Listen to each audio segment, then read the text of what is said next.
যে বিষয়টা উপস্থাপন না করলেই নয়, বুঝার স্বার্থে আলোচনা করতেই হয়। আমি যে অবস্থানে আছি, যে দেশে আছি, যতটুকু অভিজ্ঞতা অর্জন করার পথে মহাস্রষ্টা দয়া ভিক্ষা করেছেন, তা থেকে কথা বলছি। আমাদের দেশে বা আমাদের অবস্থানে আমরা বিভিন্ন দিনই দল দেখতে পাই, দিন ইসলামের দল। তো উল্লেখযোগ্য দলের মধ্যে এটা অবস্থান দিক থেকে আমি কথা বলছি, কিন্তু যতটুকু না বললে হয়তো ভালো হতো, কিন্তু আমি না বলে পারছি না, এতটুকু আলোচনা করার স্বার্থে বলতে হয়। যেমন জামাত ইসলাম, জমিয়ত উলামা, খেলাফত মজলিস, সুন্নি জামাত আছেন এরকম, জাকের পার্টি, অর্থাৎ অনেক লম্বা সময় লাগিয়ে যাবে, আমি সব নাম বলতে পারবো না। তো অসংখ্য দিনই জমাত এই দেশের মধ্যে প্রচলিত আছে। দিনই জমাত বলতে বা দিন ইসলামের জমাত বলতে, ধর্মীয় জমাত বলতে আমরা কি বুঝি? আমরা যেহেতু মুসলিম হিসেবে, মুসলমান হিসেবে দাবি করি, সবাই মুসলমান দাবি করি না। তো আমাদের জীবন ব্যবস্থাপনার আমাদের গাইডলাইন কি? কোরআন মাজিদ কার উপর নাজিল হয়েছে? আমাদের সর্বশেষ নবী ও রাসূল হযরত আহমদ হযরত মুহাম্মদ সাল্লাল্লাহু আলাইহি ওয়াসাল্লামের উপর নাজিল হয়েছে। তার জীবন আদর্শ, তার জীবন চরিত্র আমাদের অনুকরণীয়, এরকম না? তো আমাদের নবী রাসূল, আমাদের কোরআন মাজিদ, এই যে এর প্রেক্ষাপটে বিভিন্ন ওলি আল্লাহ যারা আছেন, সালিহীন বান্দা যারা আছেন, সদ্য সালিহীন বান্দা যারা আছেন, তাদের জীবন চরিত্রটা আমাদের সামনে থাকে না? আমি যে মোটামুটি কথাটা বলতেছিলাম, দিনই দল যেহেতু, দিন ইসলামের দল যেহেতু, তাদের সামনে কোরআন আছে, হাদিস আছে, এবং বিভিন্ন মহামনীষী বা মহামানবদের জীবন চরিত্র আছে। লক্ষ্য হচ্ছে পরকালীন মুক্তি। যেভাবে স্রষ্টা সৃষ্টি করেছেন, ইহকালে আমাদেরকে পাঠিয়েছেন পরকালীন ফায়দা হাসিল করার জন্য বা লাভবান হওয়ার জন্য, এরকম না? এরকমই তিনি বিচারের ব্যবস্থা রেখেছেন, স্বাস্থ্য এবং শান্তির ব্যবস্থা রেখেছেন। তো আমরা এই পার্থিব জীবনটা এইভাবে পরিচালনা করবো যে কীভাবে মহাস্রষ্টা শাস্তি থেকে বেঁচে শান্তিতে থাকা যায় বা শান্তি লাভ করা যায়, এই উদ্দেশ্যে। এই জন্যই তো দিনই দল বা ধর্মীয় দল হয়েছে আমাদের মধ্যে, নাকি অন্য কিছু? কারণ এদের কোনো অন্য কোনো আছে, যুক্তি আছে পরকালমুখী ছাড়া? না পরকালমুখী। আমি মজার যে বিষয়টা উল্লেখ করতে চাচ্ছি সেটা হচ্ছে, আপনারা জানেন তো আমি একটু সুপ্ত অবস্থায় আছে, আপনাদের যেহেতু আমি একটু জাগ্রত করে দিই। যে দলগুলোর কথা বললাম, একটা দলের আদর্শের সাথে আরেকটা দলের জাগতিকভাবে আদর্শের কোনো মিল নাই। যদিও এরা এক কোরআনের কথা বলে, যদিও এক নবীর অধীনের কথা বলে, জীবন চরিত্রের কথা বলে, যদিও এক হাদিস গ্রন্থের কথা বলে, যদিও এরা এই সিলসিলাপ্রাপ্ত ব্যক্তিদের জীবন চরিত্রের কথা বলে বা অনুকরণের কথা বলে, কিন্তু এদের একটা দলের সাথে আর দলের মিল নেই, এরকম না? শুধু কি তাই নেই, একটা ব্যক্তি আর একটা ব্যক্তির বিরুদ্ধে, একটা দলের প্রধান একটা দলের প্রধানের বিরুদ্ধে, বা একটা দলের সমর্থক কর্মী আর একটা দলের সমর্থক কর্মীর বিরুদ্ধে ফতোয়া দেয়। বিষয়টা মজার না? হ্যাঁ, তবে আরেকটা বিষয় আপনারা দেখতে পারবেন, এখানে এরা দুনিয়াদারি যারা ক্ষমতাশালী, বিশেষ করে রাষ্ট্রীয় ব্যবস্থাপনায় যারা প্রধান হয়, রাষ্ট্র পরিচালনা দায়িত্বে যারা থাকেন, এরা তো ধর্মীয় দলে এখন পর্যন্ত পায় নাই, তাই না? তারা এই রাষ্ট্রীয় প্রধানদের অধীনে কিছু কিছু দল তাদের সমর্থন জানায়, অকুণ্ঠ সমর্থন জানায়। কোথায় যায়? ও দিনই দলের বিরুদ্ধে যায়, দিনই দলের বিরুদ্ধে ফতোয়া দিয়া, বিভিন্ন ধরনের ফতোয়া দিয়া তারা ওই দুনিয়াবি দলের সাথে নিজের সম্পৃক্ততা ঘোষণা করে।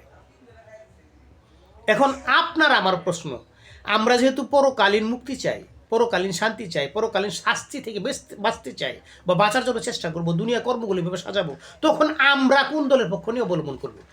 আমরা তো দুনিয়াদারি হবো না, তাই দুনিয়াদারি মানুষ কি পরকালে মুক্তি পাবে এরকম বলা আছে? অবশ্যই পরকালীন অবস্থান সুদৃঢ় করতে হবে। তো পরকালীন অবস্থা সুদৃঢ় করতে গেলে যে আমরা এই দুনিয়াদারি রাজা, দুনিয়াদারি ফতোয়া দেয়, দুনিয়াদারিদের পক্ষে যায়া, দিনদারিদের বিপক্ষে যায়া, এখন আমি আপনার অবস্থানটা কোথায় থাকবে বলেন? আপনার আমার অবস্থানটা কি করতে হবে? এই ব্যাপারে বাবার আরও অবকাশ আছে না? বিবেকের অবকাশ আছে না? অবকাশ অবশ্যই রাখতে হবে। আমি পূর্বেই বলেছিলাম, এই যে আমরা আরবি জানলেওয়ালা যারা, বিশেষ করে যারা আরবি পড়তে পারে, বিভিন্ন তৃতীয় লেসান আছে না, একটা সুন্দর করে সুর করে আরবি পড়তে পারে, এত মজার আরবি পড়ে, একটা মনোমুগ্ধকর অবস্থা। এখন আমরা তো মনে করি যারা সুর দিয়ে তুতিয়ে লেসান, যারা আরবি জানে বা এই ব্যাপারে পাণ্ডিত্য অর্জন করেছে, তারা তো বিশাল জ্ঞানী, বিশেষ করে ধর্মের জ্ঞানী বিশাল না? এটা কি সঠিক হইতে পারে? আপনি পূর্বের আলোচনা ভুল খেয়াল করুন না। যদি সঠিক আরবি জানলে ওলার দলিত অনেক আলেমুল, প্রত্যেক দলিত আলেমুলাম আছে, মুফতি আছে, মাওলানা আছে, শায়েখ আছে না, বিভিন্ন দলের পীর বুজুর্গের দল আছে না, প্রত্যেকে তো আরবি জানলে ওলা। তো আরবি জানলে অনেকে ধর্মের জ্ঞানী, ধর্মের বিশেষ জ্ঞানী মহাজ্ঞানী হইতে পারে। এই একটা বিষয়। জ্ঞান কোনোদিনও আরবি পড়ার মাধ্যমে থাকে না। জ্ঞান বুদ্ধি স্রষ্টার দান, ইলম যেটা, এটা স্রষ্টার দান। স্রষ্টা যে কাউকে দান করতে পারে, যে কোনো অবস্থানে দান করতে পারে, পাত্র বিশেষে দান করতে পারে। কিন্তু আরবি জানলেই আমাদের মনটা যে দুর্বল হয়ে যায়, যে আরবি জানে বিরাট হুজুর, বিরাট বুজুর্গ, এই যে আমাদের মনের অবস্থানটা, এখানে তো আমরা ধোঁকা খাই। কারণ তাদের চিন্তা চেতনার সাথে আমাদের চিন্তা চেতনা যারটা মিলে যায়, মনে করি আমরা মুক্তিপ্রাপ্ত। আর যার সত্যি হকের পথের একটু জ্ঞান রাখে, সত্যের জ্ঞান রাখে, তাদের সাথে তো মতবিরোধ দেখা দেয় না? তো এখানে আমাদের মুক্তির উপায় কি, আমাদের মুক্তি উত্তরণের উপায় কি, এই বিষয়টা একটু খেয়াল করুন তো। হয় না এদের বিভিন্ন ফতোয়াবাজি? আমি সহজ পন্থায় বলতে, দিনই দলের বিরুদ্ধে তো যাইতে পারে না। দিনই দলের বিরুদ্ধে যখন যায় তখন তো সঠিক থাকে না। তারা দুনিয়া দলের বিরুদ্ধে যদি ফতোয়া দেয়, নিজে ঠিক থাকে তাহলে ঠিক আছে। নিজের দলের মধ্যে যে সন্নিবেশিত থাকে বা সংশ্লিষ্টতা শুধু নিজের মধ্যেই রাখে, তাহলে ঠিক আছে। কিন্তু দুনিয়াবি দলের সাথে সংশ্লিষ্টতা জড়িয়ে ফেলে কেন? পার্থিব স্বার্থ হাসিল করার জন্য, এদের কিছু ইজ্জত সম্মান হাসিল করার জন্য। বুঝেন নাই? কোনো রাষ্ট্রীয় প্রধান যদি এদেরকে নিমন্ত্রণ করে, কিছু ভোজের ব্যবস্থা করে, খাওয়ার ব্যবস্থা করে, মুরগের রান, কাছির রান খাওয়ার ব্যবস্থা করে, বড় বড় মাছের মাথা খাওয়ার ব্যবস্থা করে, কিছু কিছু হাদিয়া উপটকন দেওয়ার ব্যবস্থা করে, তখন তো এরা গলে যায়। পার্থক্যটা কি? সঠিক কথার ক্ষেত্রে আমি বলছি, পার্থক্যটা কি হলো আপনি বুঝেন না? আপনারা খুঁজতে হবে দুনিয়ার স্বার্থ যাই হোক, কিন্তু দিনই স্বার্থ আমার জলাঞ্জলি দেওয়া যাবে না। বিষয়টা এরকম না। আপনি জীবন চরিত্র জগলা খুঁজুন, নবী রাসূলদের জীবন, এরা দুনিয়ার জীবনে সুখ বুক করে গেছেন না কষ্ট করে গেছেন? দিনের প্রচার প্রসার ক্ষেত্রে কষ্ট করে গেছেন, নেহায়েত এত কষ্ট করেছেন যে বর্ণনা দেওয়ার মতো নয়। কিছু কিছু কষ্ট আছে। কিসের স্বার্থে? তারা পরকাল সামনে রেখেছেন, দিন বা যে দিন ইসলাম, এই এই এই শুধু এই স্বার্থ মধ্যে নিজের মধ্যে আবদ্ধ রাখার জন্য ও দুনিয়ার স্বার্থ জলাঞ্জলি দিয়েছেন। কষ্ট যতই হোক, যতই না খেয়ে থাকতে হোক, যতই ছেঁড়া কাপড় পরতে হোক, যতই ভাঙা ঘরে থাকতে হোক, এই চিন্তাটা দুনিয়াদারি এই চিন্তাটা করেন নাই। তারা বিপরীতমুখী চিন্তা করেছেন, পরকালের চিন্তা। তাদের জীবন চরিত্র এরকম। আর বর্তমান যেমন আমাদের জীবন চরিত্রটা দেখেন তো কেমন, আমাদের জীবন চরিত্রটা কেমন বলেন? মিল আছে? তা আমরা কি এই এই এই অবস্থানটা খেয়াল করলে সত্য মিথ্যার একটা প্রভেদ বুঝতে পারি না? হক এবং বাতিলের একটা প্রভেদ বুঝতে পারি না? আমি সরাসরি যে কথাটা বলছি, আমরা কোনোদিনও পটকা দেখে, জুব্বা দেখে আর তুতিয়ে লেসানের তাল ছন্দ দেখে আমরা আমাদের হেদায়েতের পথটাকে প্রতিবন্ধকতায় আনবো না। তারা তো হেদায়েতের পথে প্রতিবন্ধকতা হয়ে যায় মাঝে মাঝে, দেখবেন আপনি যদি একটু সচেতন হন। আমরা শুদ্ধ পথে কীভাবে চলতে পারি, এই ব্যবস্থাপনাটা আমরা করব। এটা যদি না করলে তো হয় না, এটা না করলে হয়।